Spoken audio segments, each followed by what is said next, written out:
में भी नहीं आ जाएंगे। कोई सूचना आपके गांव में नगर में नहीं थी, उसके बाद भी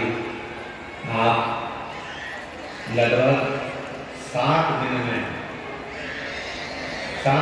में लगभग 33 लाख से ज्यादा शुभ भक्तों ने शुभ भगवान की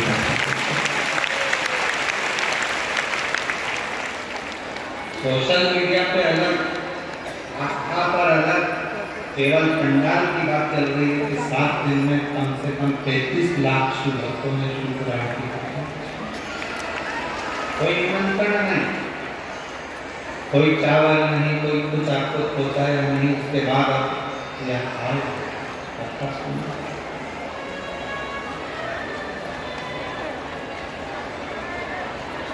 बिठले सेवा समिति हो चाहे दुनिया की कोई समिति हो, आपके लिए बहुत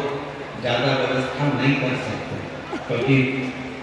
100 लोग आए तो उसकी व्यवस्था हो सकती है, 200 लोग आए तो उसकी व्यवस्था हो सकती है, पर लाखों में मालूम ही नहीं पड़ता कब कितने आ जाएंगे। तेरी कृपा का क्या है भरोसा, भरोसा ही मालूम भी तो पड़ेगी कितने आने वाले।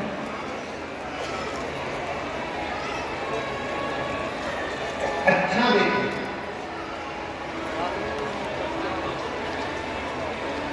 शिव मंदिर में जाओ, बाबा देवों महादेव के मंदिर में पहुंचो, जब वापिस आने लगो 2 क्षण नीचे नहीं बैठ सकते तो नंदी के राइट, नंदी है उस नंदी के सीधे भाग की ओर 2 क्षण बैठ, कुछ मांगो चाहे मत मांगो, कुछ बोलो चाहे मत बोलो, नंदी के पास बैठकर आपके मन में जो अच्छे विचार आएंगे, नंदी के पास बैठकर तुम्हारे मन में, हम आपको कथा में पहले वर्णन किए हैं, पार्वती मैया तप कर कर कर थक गई पर भगवान शंकर पार्वती जी के सामने प्रकट नहीं हुए। भगवान शिव प्रकट,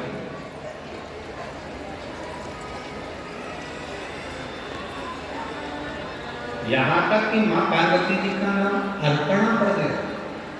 पूरा शरीर माँ पार्वती जी का काला पड़ गया, दुबली हो गई, दुर्बल, बेहोश होकर चक्कर खाकर जमीन पर गिर गई तो भी शिव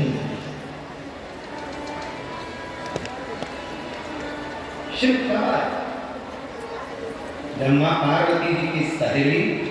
सखी शिवलिंग का निर्माण कर उसी के सामने एक छोटा सा ठेला नंदी का बना दिया और नंदी के पास बैठकर मन में सोचने लगी, आज मेरी सहेली चक्कर खाकर नीचे हो गई, आज उसके शरीर में बहुत कष्ट है, दुबला हो गया शरीर, काली पड़ गई पूरी,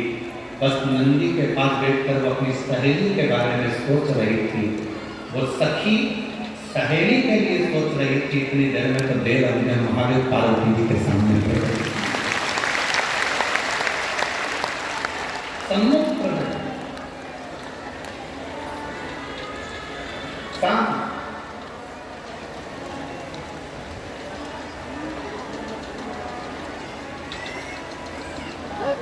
पार्वती जी तो चक्कर खाकर नीचे गिरी, अर्पणा उनका नाम हो गया था, शरीर काला पड़ गया था, दुर्बल शरीर हो गया था, पर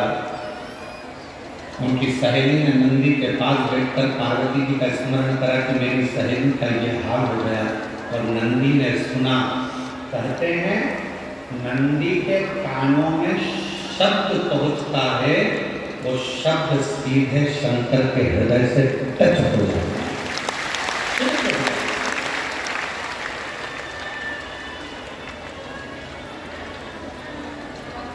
इसलिए शायद हमारे यहाँ जब प्राण प्रतिष्ठा होती है तो एक सोमसूत्र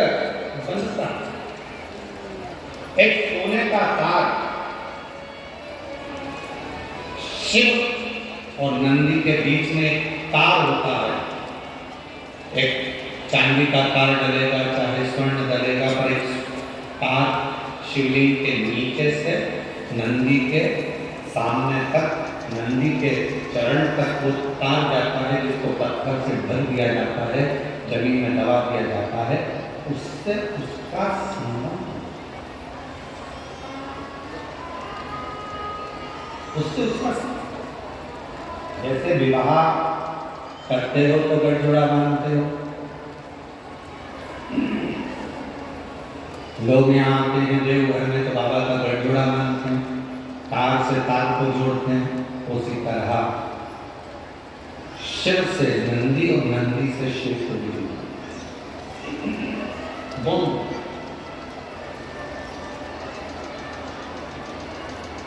इसीलिए शायद कहते हैं कि हम जब नंदी के पास 2 क्षण के लिए बैठते हैं और अपने मन की कोई कामना करते हैं, कोई बात करते हैं, कोई हम निवेदन करूंगी बात हो या तो जब भी मंदिर के अंदर शंकर के शिवलिंग में या शंकर भगवान के मंदिर में प्रवेश करो तो तुम्हारे मन में किसी के प्रति गलत भाव मत, गलत विचार,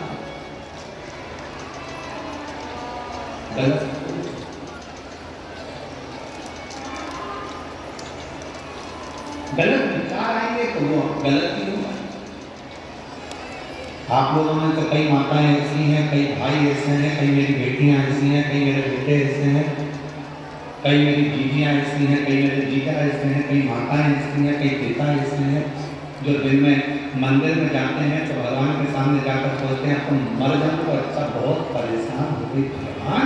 इतनी कष्ट की जिंदगी जी रही हो कि अब तुम मर जाओ तो तुम मरना तो सबको है। कोई हमारी रोटी खाकर पैदा नहीं हुआ संसार। बड़े बड़े सूरमा भी चले गए तो बड़े बड़े एक्टर भी चले गए तो बड़े बड़े प्रतिष्ठित भी चले गए, मरना तो सबको है। ये विचार क्यों करना कि मर जाऊं तो अच्छा, मेरा तो जीवन ही ऐसा हो गया। हे भगवान, अपने आप को दिन रात कोसते रहते हो कि मैंने तो अपनी जिंदगी बर्बाद करी, मेरा तो जीवन ही बेकार हो गया, काहे को भगवान मुझे जन्म दे दिया, हे भगवान मेरा जीवन ऐसा हो गया, हे भगवान मेरा जीवन ऐसा हो गया। क्या कमी रखी परमात्मा ने? तो नेत्र दिए, तो हाथ दिए, बोलने के लिए मुख दिया, सुनने के लिए कान दिए, चलने के लिए पाँव दिए, हाथ काम करने के लिए दिए। उससे पूछो जिसको दिखता नहीं है, उससे पूछो जो चल सकता नहीं है, उससे पूछो जो सुन सकता नहीं है, उससे पूछो जो बोल सकता नहीं है। परमात्मा ने तो कृपा कर आपको ये शरीर दिया है, उस शरीर का सदुपयोग करो, तारीफ करो, उन्हें बड़ी कृपा की। पति अगर थोड़ा कष्ट दे रहा है, भगवान से प्रार्थना करना अच्छा हुआ। दूसरे कष्ट देते हैं, कर्म का दंड तो मुझे भोगना। कोई दूसरा कष्ट देता तो मुझे अच्छा नहीं लगता। अच्छा हुआ मेरा पति ही मुझे कष्ट दे रहा है,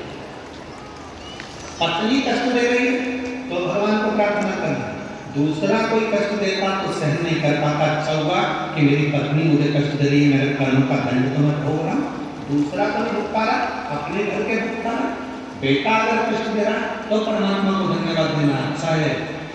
यहीं पर कर्म का दंड भोग लूंगा, अगली बार तू जन्म देगा तो कम से कम राम जैसा पुत्र तो देगा। ऐसी